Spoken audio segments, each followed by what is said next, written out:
All right, welcome back to another property tour. If this is your first time tuning in, my name is Joshua Guevara. I'm an associate broker with the AM Real Estate Group. I'm also the managing member of Triple G Properties LLC here in Albuquerque.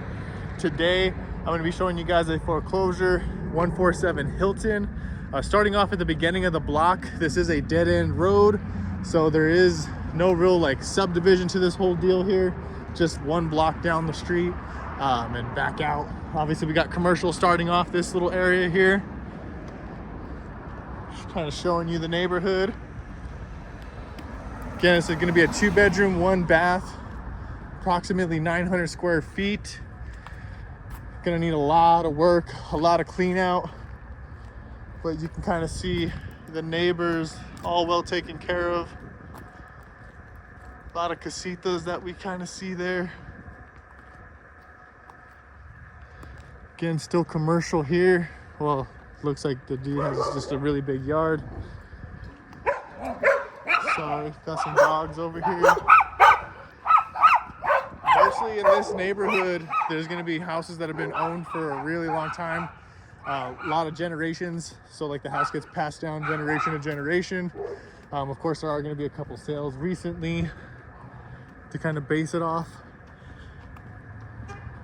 But for the most part, everyone takes really good care of their homes in this little neighborhood. You don't see too many that are ran down, except for the one that we are about to see today. When we pull up, the field manager of the foreclosure is cleaning out a couple things. So we might get a little bit of noise whenever we pass by him, because he's cutting weeds and trees and limbs and stuff like that.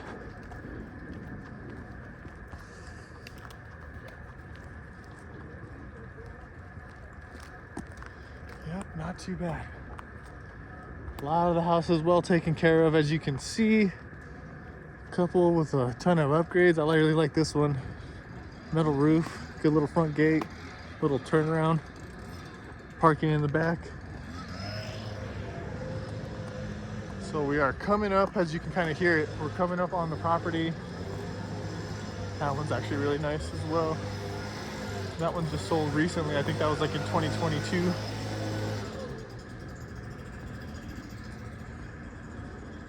All right.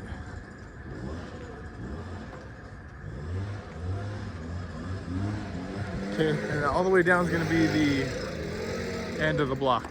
But again, just as you can kind of see, everyone's well taken care of.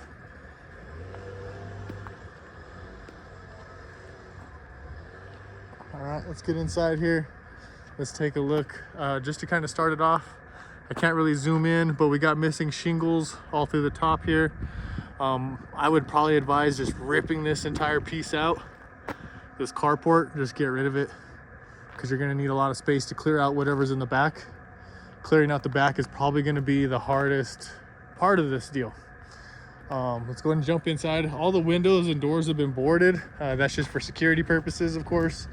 We do have missing gas up here in the front, so gas meter needs to get done, and I'll probably have to have a MERC test. The MERC test is just going to make sure the gas lines aren't leaking anywhere else. Looks like we got a window unit over there in the corner. Swamp. Looks like we have, so I'm not sure if this is added on. Yeah, it does look like it's added on because of this. So it got ripped out right here. We do got a little bit of cracking from this window. It's actually spreading a little bit and around. Don't want to say there's foundational issues, but just the way it's cracking, there's potential. So you might want to consider a structural engineer report just to be safe. Don't want to buy something if it's fallen, right? I don't see it anywhere else. I mean, it does wrap around this corner here and it comes down a little bit into this window frame, but it really doesn't hit the window frame. I'm trying to see if there's any other, just really a kind of a all-around cracking. So I think just redoing the stucco would be a huge help. I mean, which you're gonna have to if you're gonna rip the windows out anyway. A lot of the windows are broken. As you can see right here, we got a broken window. This is a substandard lien, meaning we are gonna have to get with the city and see how much is owed to the city for the substandard lien. Coming in, sorry, it's gonna be a little dark just because of the boarded up windows. Thank God Apple iPhone keeps a good software to illuminate a little bit. So this would be like your initial living area. We do have a wall furnace. I'm assuming with the pitched roof, we're gonna be able to run ductwork all the way throughout. That won't be an issue. It's just getting it all set up, of course. Really quick, sorry, before I go into there. All right, here we go. So I do have, here's missing baseboard, missing drywall. We're showing, it's a little bit of the foundation there we can see, but we do have a crack that comes all the way up into the window frame, wraps back around this way and back up. I do have a crack right there, right here through the light. Okay, let's see. Another one through the window frame, back up through the roof. Another one back to the window frame, back down. Another one back to the window frame, back down. Okay, broken windows obviously, but if you're gonna replace these, you're gonna end up just getting rid of it all anyway. Solid wall on this inside. So I'm assuming, yep, these are all gonna be added on after. So like the original home, let's see. Yep, solid. So the original home was probably here. And then of course with the drop down, this is an add-on to a point, right? And then they just made this the solid wall, even though this was the original wall, right? Solid to here. Okay. Don't know why we got foam sprayed in here. Not sure if there was a door or what was going on in this room. It looks like this is actually a bedroom. Windows still intact here. We're gonna have to definitely figure out. This doesn't sound as solid as that other wall. So this was another additional add-on at one point, but they didn't put the solid wall here. And then we do have a little bit of a slope. So if you're looking, if you were here, you could see that this is kind of sloping down into the corner. And this is where we saw those cracks on the outside. A lot of wall heaters throughout. So we have gas lines ran through everywhere. A lot of wall heaters. Let's see. All right. Coming into another bedroom. Let me see. Solid. Hollow. Okay. Look at this. Solid. Oh, nope. Okay, that's hollow. Solid. Okay, so those are two solid walls. This looks like it's been blocked. Because look at the, so there's a cut. Boom, boom, boom, boom, boom. And it is dipping in the corner a little bit there. So again, I'd probably do a structural engineer report just to be on the safe side. We do got cracking from the window back down, cracking from the window that falls all the way across to this window seal, and then back down again to the floor here. So this is another corner to be concerned about. It's gonna be a little closet space, no door. Okay, of course, doors will have to get replaced as well. I wanna say ceilings. Ceilings are about 7.5 feet tall. I mean, this is typical for a North Valley home that's, you know, older. This is a 50s build. So it does make a little sense that it's very, very low. This is the one single bathroom. I can't really get too much light in here. Maybe it'll turn on. No, nothing. Okay. We do have a lot of loose electrical. Just this thing's a whole gut. You gotta gut it. Take everything out. We do have an open hole there in the wall. This is a closet. There you go. Got more stuff to kind of get rid of. Here's a gas line coming in. This gas line feeds to the wall furnace. This comes into the kitchen. So floor plan is a little different. Hollow wall. Let's see what we're, okay, pantry space. Nothing in there. One thing I haven't been able to locate is the hot water heater. I've not been able to locate that. This is a very tight, very tight feel for a kitchen, but you know, with it only being 900 square feet, that's probably pretty common. Yep, broken windows. We have a huge gap. Okay, so remember, this side is higher than that side because these are all obviously added on down the road. So we got this huge slope right here into the kitchen area. So this is actually sitting on a slope. So just keep that in mind. Slope could be a huge issue. You might want to build the floor up, but that could end up causing an issue with height because the roof is a lot higher in here than what it is in there. Looks like we had some venting. I don't want to say there was a fire, but it's pretty black. There's potential for a fire.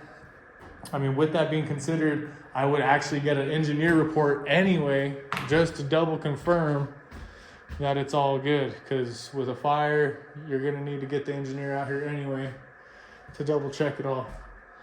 So weird how they have the fridge in here, and instead of in the kitchen, you're gonna have to redesign, or maybe take this wall out. See, but it's solid at one point. It's weird. So it goes from like a hollow to a solid.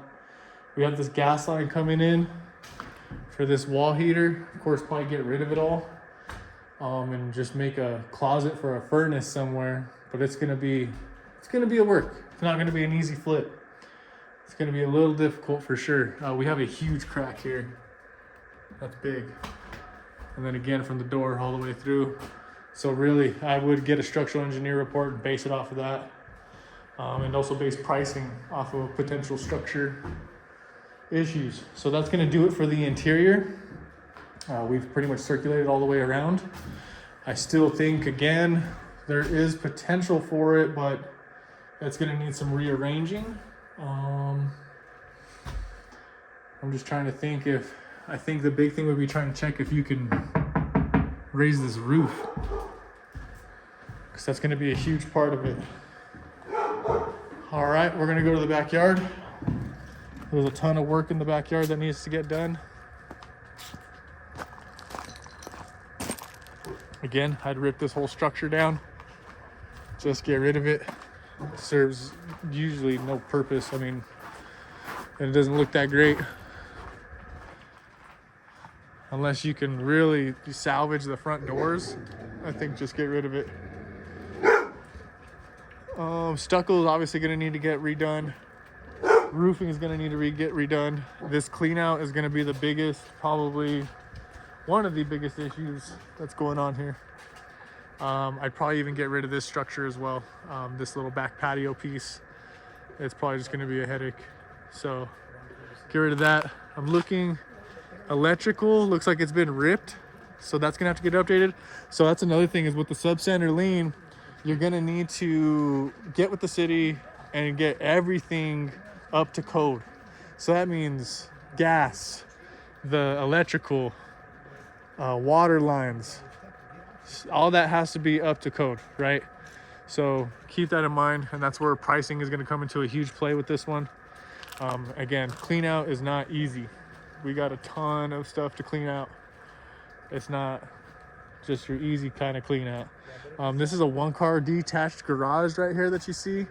It does look like they were trying to, instead of stuccoing, they put their own style of parapet. Looks like it's probably a rolled bitumen on top because of the nails that you can kind of see that black level. So probably rolled bitumen on the top there. Let's see. Coming into the garage, and I would want to say another office area, we still got a ton of stuff to clean out. Not going to be easy. Looks like we got some leaking in the roof. All right. What else? Trying to see if anything else is extra visible. Got some more leaking right there. So roof is definitely gonna have to be addressed. Oh, sorry, actually we got a gaping hole. So there was a penetration there at one point and just never got refilled. But this is gonna be a huge clean out. Yeah, it's gonna be expensive for the clean out. All right, so stepping more into the backyard, just more things to clean out.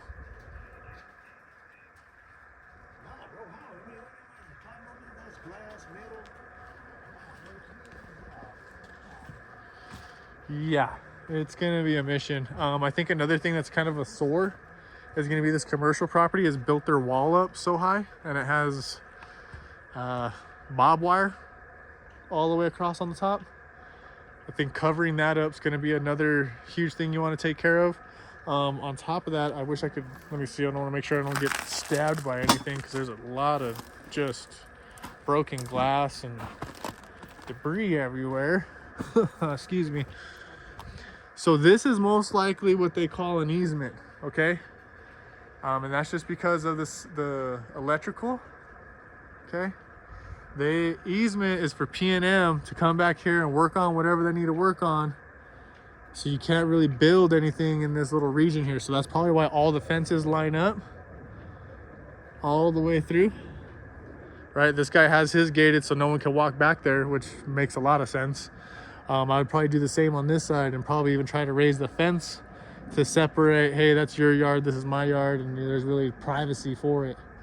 But I would try to even build this up to where we cover all of that. So I think pricing is going to definitely have to come down from what we were thinking. We were thinking around 90,000.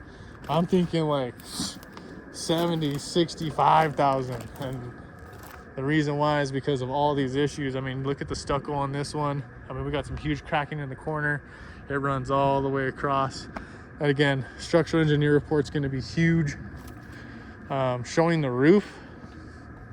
Wow, it looks like someone was actually living back here. Okay.